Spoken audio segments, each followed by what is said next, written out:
Hello and welcome to day 4 of our sew along. Today we'll be sewing the straps and the bib. The bib features a very cute color block pocket, which I am going to be adding, and the straps are pretty easy to do. The steps from today are done regardless of the style bottom that you chose. So let's start with the straps. I went ahead and fused interfacing about 1.5 inches by 1.5 inches of interfacing on both the main and the lining of the straps for both straps. So you'll be fusing 4 pieces of interfacing on 4 fabric pieces.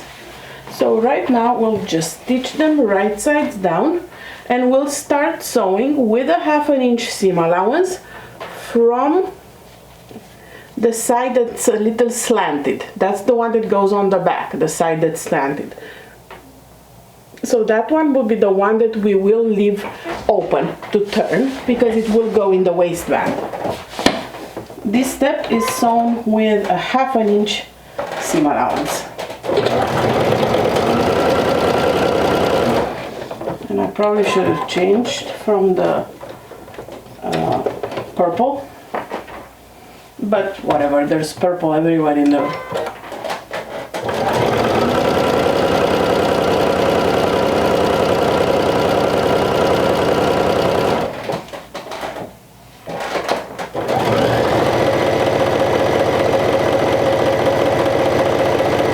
It's been a while since I've done a sew along on pretty much just the sewing machine.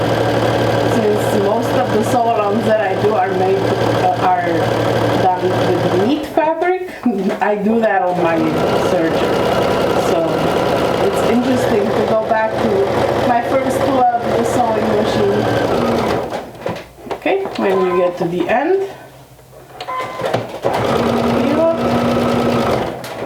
pivot. And go ahead and continue down.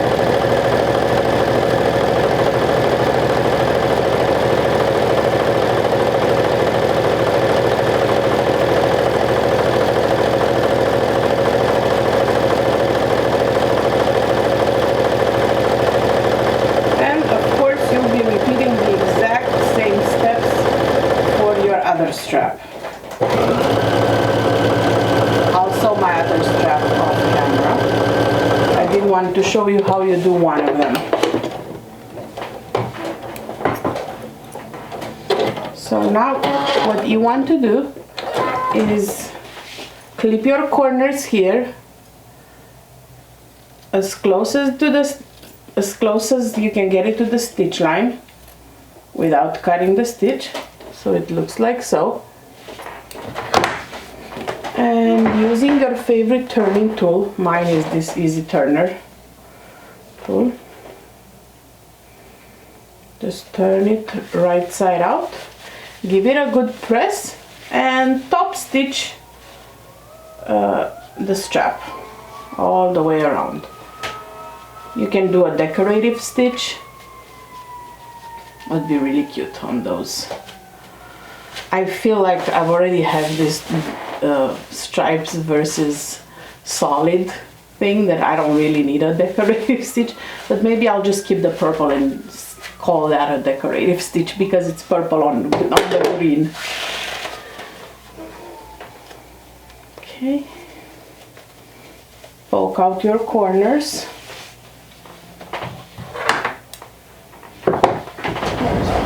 Poking you guys.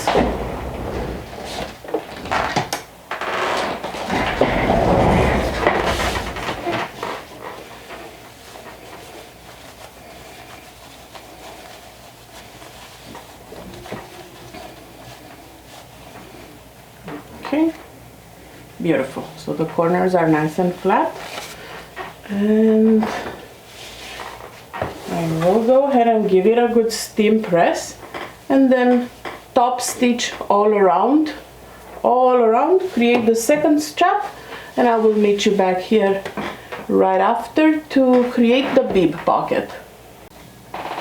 Alright, the straps are done. This is how they look like sewn.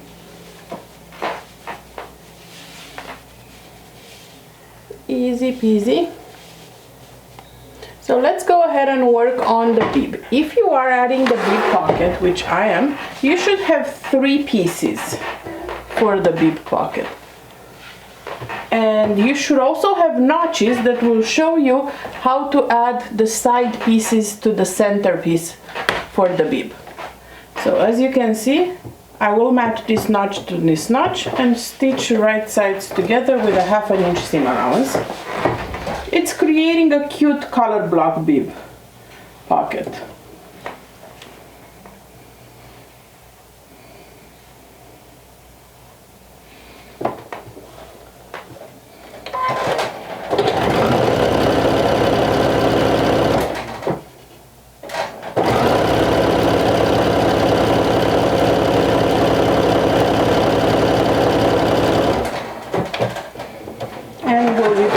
Same step on the other side and serge the raw edges if you want. So on this side.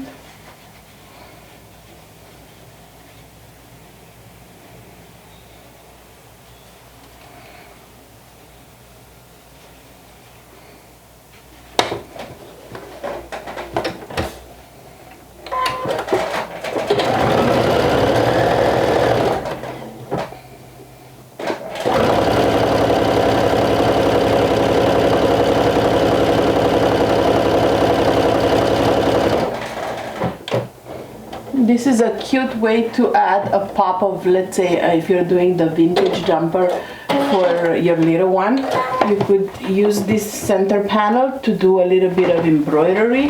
That would look very cute.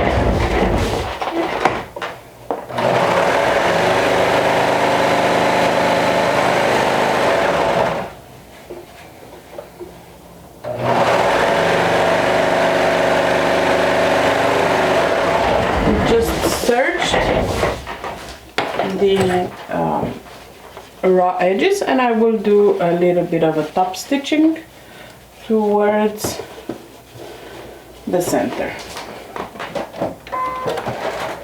Again, you can play around with top stitching, make it decorative if you want.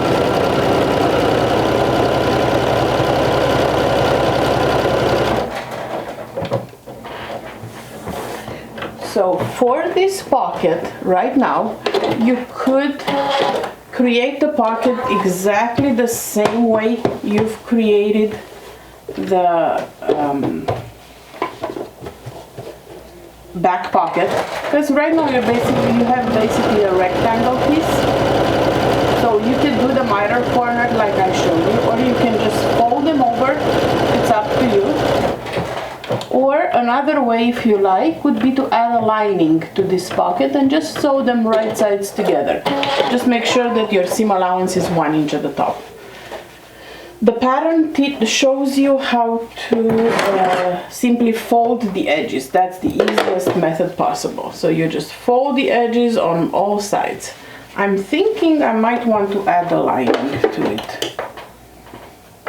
Since the fabric is thin enough, it's not gonna create too much bulk.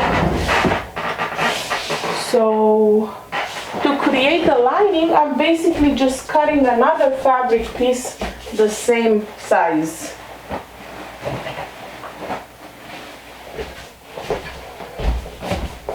I have some scraps of the fabric, so I can just place it on top, right sides together, without even cutting it, and I can cut it afterwards.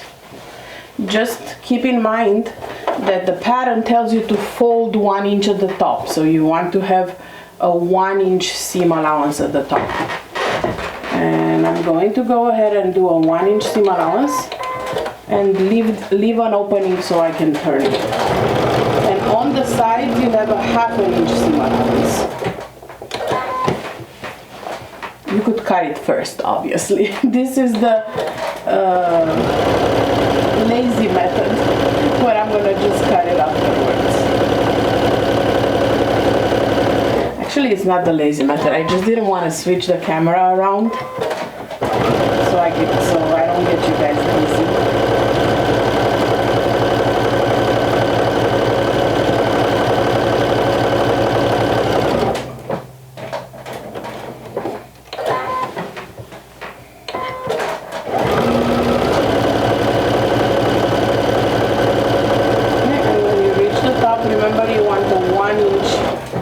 seam allowance. And I'm gonna go like this. And go in the center and then leave the opening for turning the pocket. And I can actually cut my fabric now around it. You also want to cut your corners just like we did before, so it makes it easy to turn, and nice crisp corners when you turn it.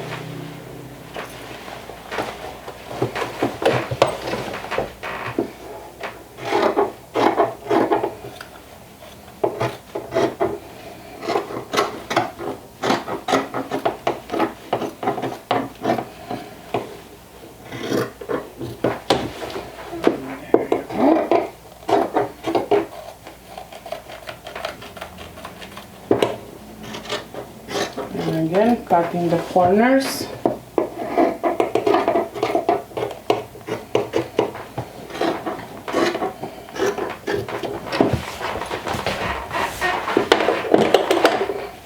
Okay, this is what it looks like. One more corner to cut here. On the diagonal. You want to flip this. Push your corners out.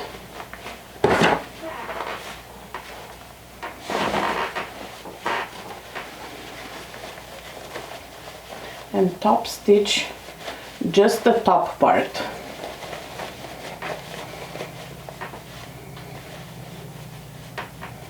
Okay. Give it a good press, that will also help. See how cute it is, and now I have no raw edges on the inside of the pocket because I lined it. So I'm just going to top stitch the pocket just to the top, and this will also close the opening.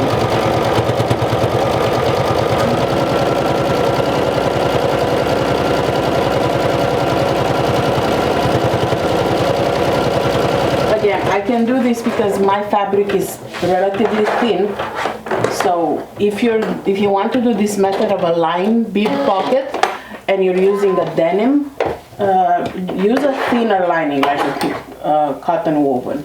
Don't line it with denim also. Okay, so set that aside for now, and let's create the bib.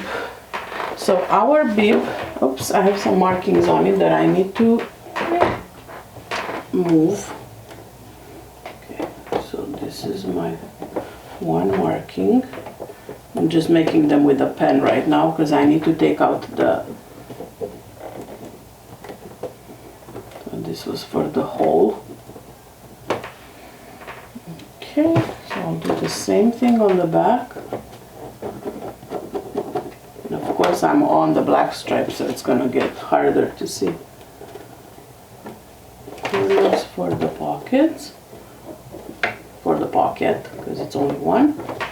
Okay, so now I can take out my pins. I have my markings on it. You want to place these right sides together.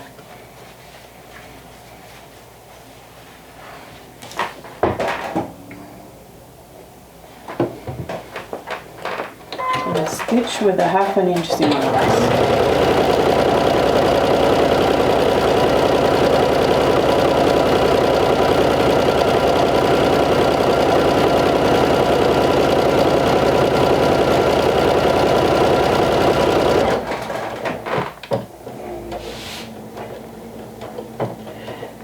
For the top stitching, the pattern suggests to top stitch towards the same direction you top stitch your pants. Since I am doing the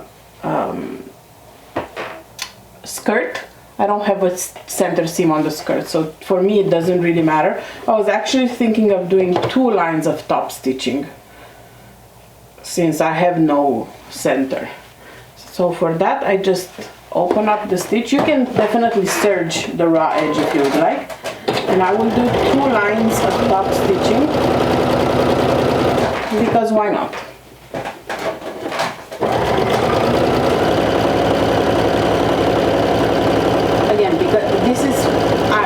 I'm making a skirt. If you made the pants, top stitch it the same direction you top stitch the crotch seam.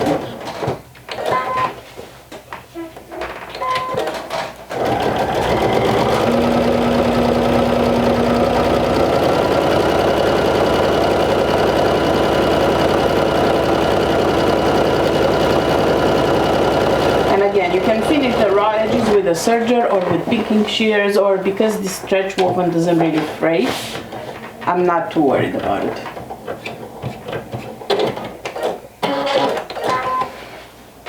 Did I mark this here? I did, but I can't see it because it's on a black fabric.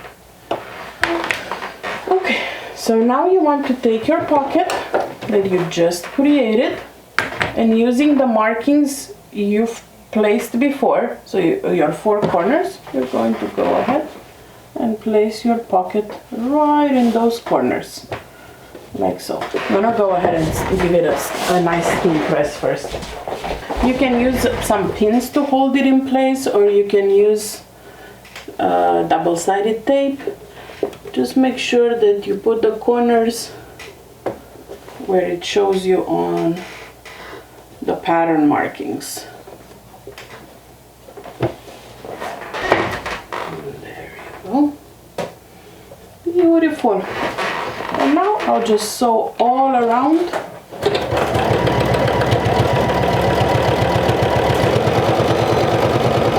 With about 1/8 of an inch seam allowance.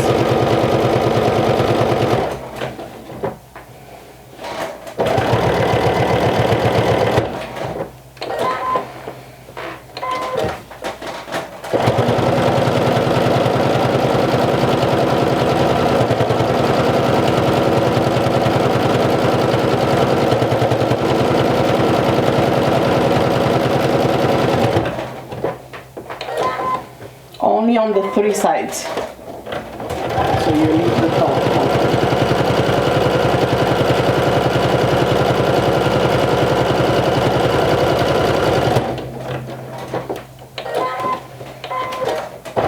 And here, if you think you're going to be adding heavy stuff in it, you can put that little triangle in the corners. Same thing for your back pockets. To add a little extra strength.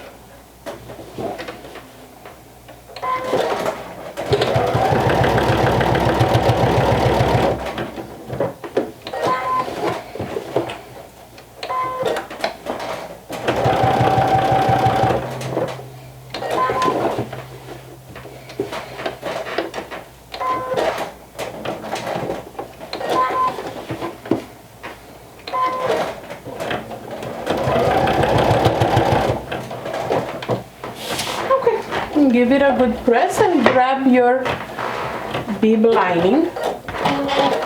So we can do the last step for today, which is to sew the lining and the main right sides together. I do need to add interfacing, so don't forget this step. Where you'll be adding your buttonholes, make sure that you add a little bit of interfacing, just like you did for the straps. So I'll go ahead and do that on both lining and the main, and be right back. The interfacing is added to all the corners. So now we're going to place the bib and the bib lining right sides together, and we're going to sew all around this trapezoid except for the bottom. So we're going to sew sides, top, side up, top, side down, and leave the bottom open.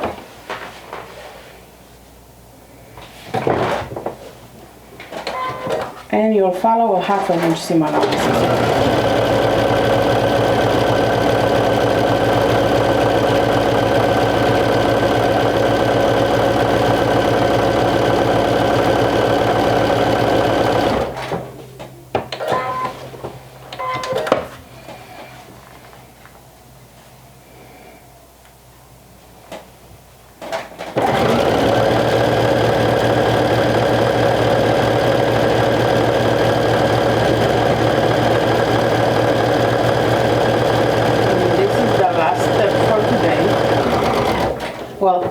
actually, no, you have one more step, which is top stitching.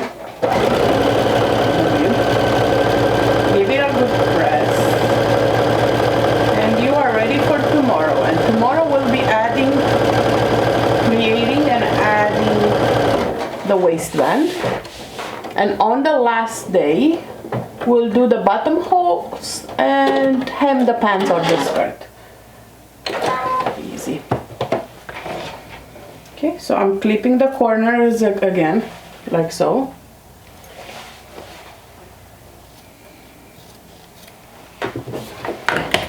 And turning it.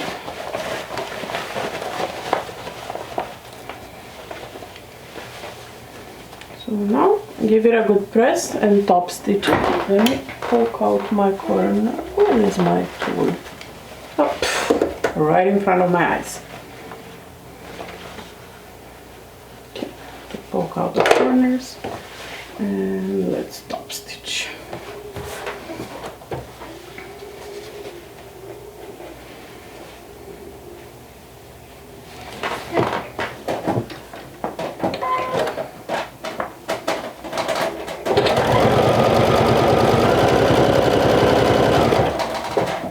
Hopefully I'll have enough bobbin to top stitch this.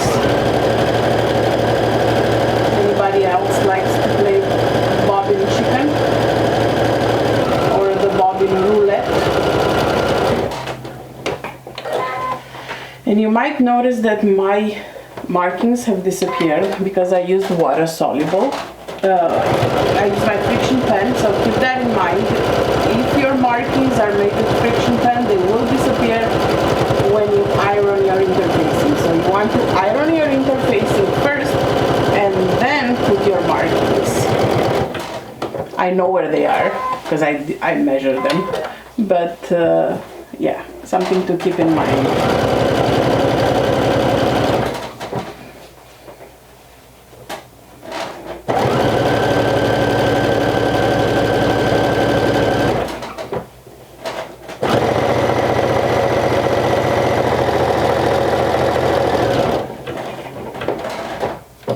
That was the last step for today. Grab your straps and your bib and take a picture of your progress for today. Place that picture in the comments of day 4 of the Sew Along album in the Sew Along group on Facebook, and that will count as your check-in for today. I will see you back here tomorrow so we can create the waistband. Bye!